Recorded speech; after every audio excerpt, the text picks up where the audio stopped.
नमस्कार, नक्षत्र दुनिया चैनल में आप सभी का हार्दिक स्वागत है। मित्रों, आज के वीडियो में हम चंद्रमा से संबंधित 10 अचूक ज्योतिषी सूत्रों पर विचार करेंगे।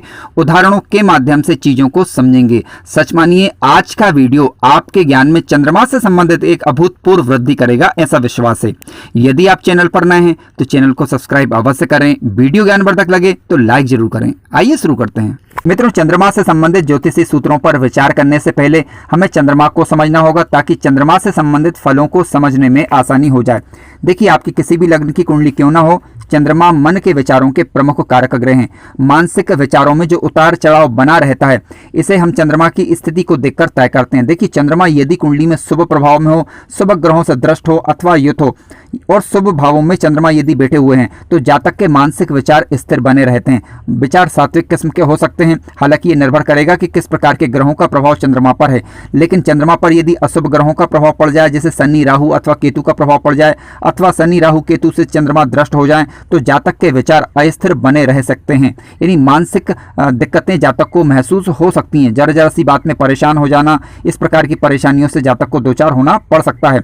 अब हम कैसे तय कर पाएंगे कि हमारी कुंडली में चंद्रमा शुभ है अथवा अशुभ? देखिए, चंद्रमा यदि आपकी कुंडली में किसी भी भाव के अंदर बैठे हैं, वहां पर राशि का अंक यदि 4 लिखा है, यानी कर्क राशि के हैं, तो चंद्रमा स्वराशि के माने जाएंगे। और चंद्रमा स्वराशि के जब भी होकर बैठते हैं पर्याप्त अंश बल के साथ, तो चंद्रमा सामान्यतः शुभ रिजल्ट अपना देते हैं। इसके अलावा यदि चंद्रमा किसी भी भाव में यदि बैठे हैं, वहां पर राशि का अंक यदि आपको 8 लिखा मिले, तो समझ लीजिए चंद्रमा अपनी नीच राशि में बैठे हुए हैं और यहाँ पर चंद्रमा सामान्यतः अच्छे रिजल्ट नहीं देते। अब मान लीजिए चंद्रमा नीच राशि की यदि हो ही गए हैं, तो वहां पर आप उनका डिग्री बल चेक कर लीजिए। यदि 3 डिग्री तक चंद्रमा है, तब चंद्रमा नीच के माने जाएंगे। 3 डिग्री से ज्यादा के चंद्रमा हो जाते तो ऐसी परिस्थिति में सामान्य प्रकार के रिजल्ट वो देते हैं।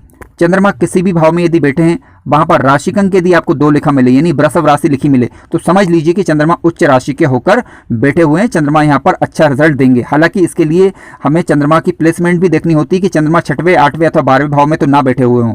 चंद्रमा 6वें 8वें अथवा 12वें भाव में बैठे हों, नीच राशि शत्रु राशि के होकर बैठते हैं, तो सामान्यतः जातक को इसके रिजल्ट अच्छे नहीं मिलते। मित्रों, चंद्रमा से संबंधित आज का पहला ज्योतिषी सूत्र इस प्रकार से है। चंद्रमा जिस भी भाव में बैठते हैं और जिस भाव के वह स्वामी होते हैं, उन भावों से संबंधित चीजों में जीवन काल के दौरान उतार चढ़ाव बना रहता है। उदाहरण स्वरूप मैंने यहाँ पर एक कुंडली ली है। ये है वृश्चिक लग्न की कुंडली। आप यहाँ पर देख सकते हैं कि चंद्रमा भाग्येश बनकर कुंडली के लाभ भाव के अंदर आकर बैठ गए हैं।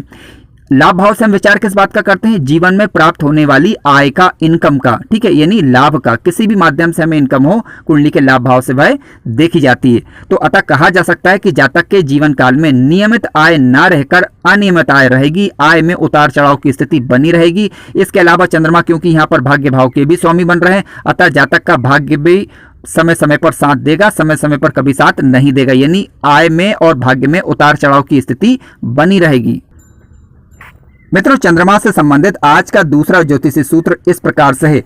कुंडली के 6ठे भाव में स्वगृही, उच्च अथवा मित्र राशि के गुरु ग्रह बैठे हों और कुंडली के 11वें भाव में चंद्रमा बैठे हों। फिर से सुनिए, कुंडली के 6ठे भाव में स्वगृही, उच्च के या मित्र क्षेत्रीय गुरु ग्रह बैठे हों और कुंडली के लाभ भाव में चंद्रमा बैठे हों, तो जातक अपने कुल में सर्वश्रेष्ठ होता है। यानी अपने कार्यों से जातक अपने परिवार का नाम रोशन करता है।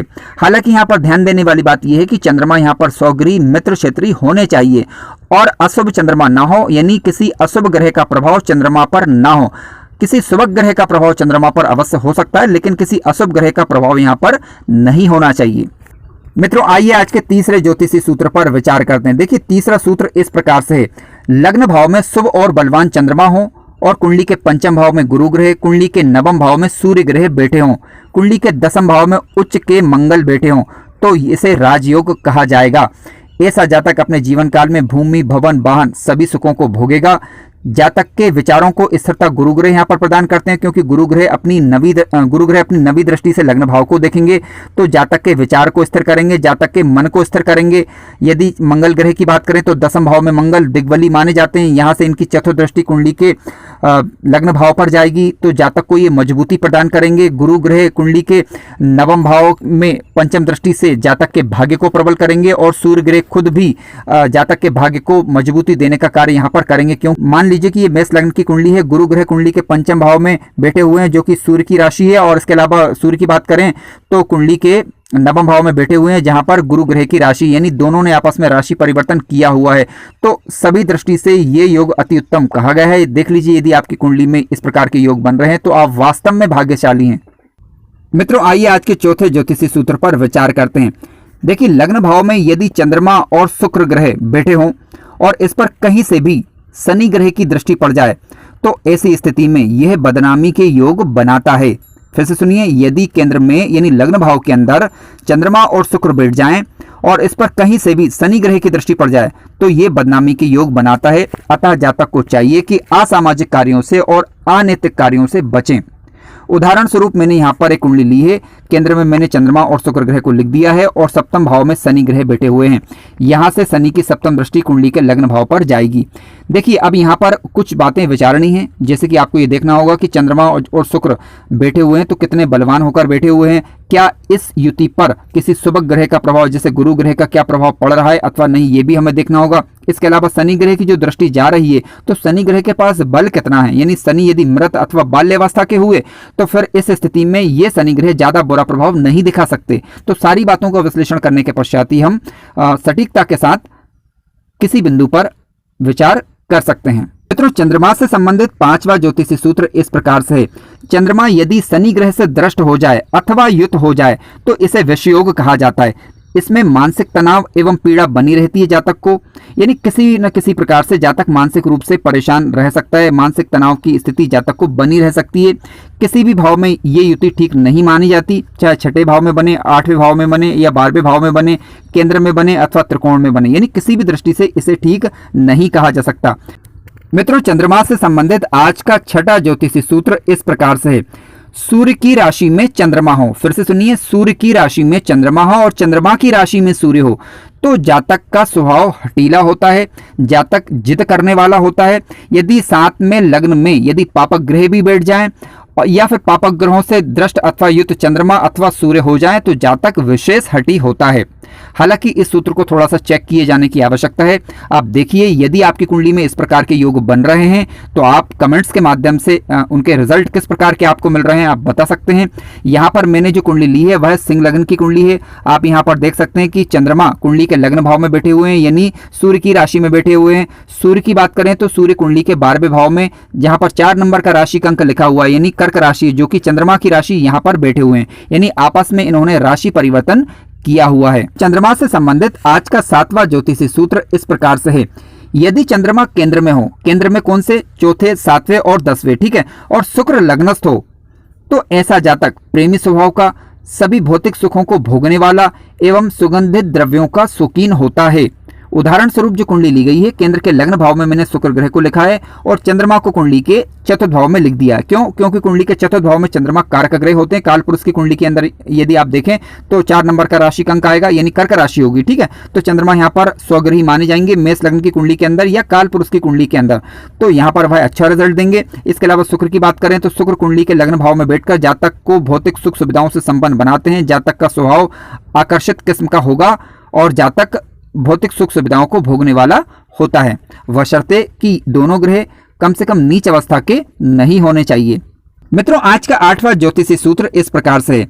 जिस जातक की कुंडली में केंद्र में यानी पहले, चौथे, 7वें और 10वें घर में गुरु ग्रह, शुक्र ग्रह और शुभ चंद्रमा स्थित हो तो ऐसा जातक अपने जीवन काल में सुखी एवं धनी रहता है, यानी समस्त सुखों का भोग ऐसा जातक करता है, उसके सारे कार्य बनते चले जाते हैं। यदि कोई भी ग्रह नीच का नहीं होना चाहिए, ग्रह स्वगृही, मित्र क्षेत्री अथवा उच्च के हो सकते हैं। उदाहरण स्वरूप मैंने केंद्र में शुक्र को लिखा है, ठीक है, और कुंडली के चतुर्थ भाव में गुरु ग्रह बैठे हुए हैं और शुभ चंद्रमा बैठे हुए हैं कुंडली के सप्तम भाव में। तो अतः ये जातक अपने जीवन काल में समस्त सुखों का भोग करेगा। जीवन काल में जो भी चीजें उसे चाहिए वह समय रहते उसे मिल जाएगी। ऐसी स्थितियां निर्मित होती है। हालांकि फिर भी आपको लग्न और लग्नेश की स्थिति चेक कर लेना है। कुंडली में लग्न और लग्नेश बलवान होना अति आवश्यक है। क्यों? क्योंकि यदि कुंडली में विभिन्न प्रकार के मान लीजिए राजयोग का निर्माण हो भी रहा है तो उनका लाभ जातक नहीं उठा पाता है यदि लग्न और लग्नेश कमजोर पड़ जाए तब।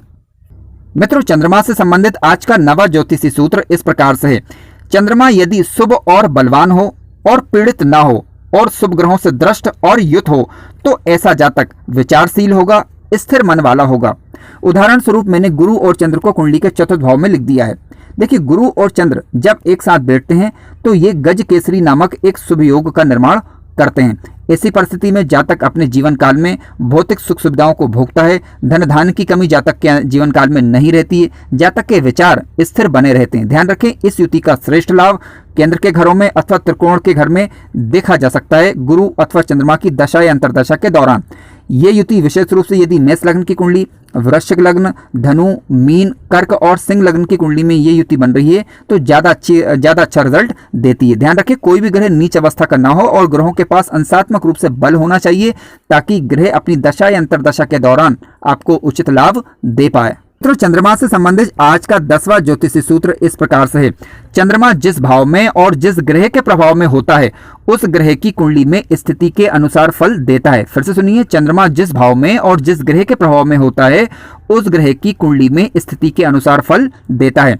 देखिए, उदाहरण स्वरूप मैंने यहाँ पर जो कुंडली ली हुई है वह मेष लग्न की कुंडली है। कुंडली के दूसरे भाव में 2 नंबर का राशि का अंक लिखा है, यानी वृषभ राशि है। यहाँ पर चंद्रमा बैठे हुए हैं और वृषभ राशि में चंद्रमा उच्च ग्रही माने जाते हैं।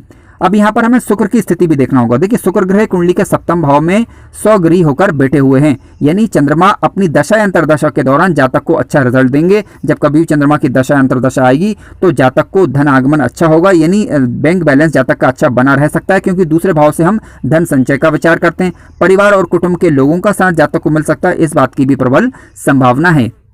मित्रों, वीडियो ज्ञानवर्धक लगा हो तो लाइक जरूर करें, चैनल पर नए हो तो सब्सक्राइब भी करें। धन्यवाद।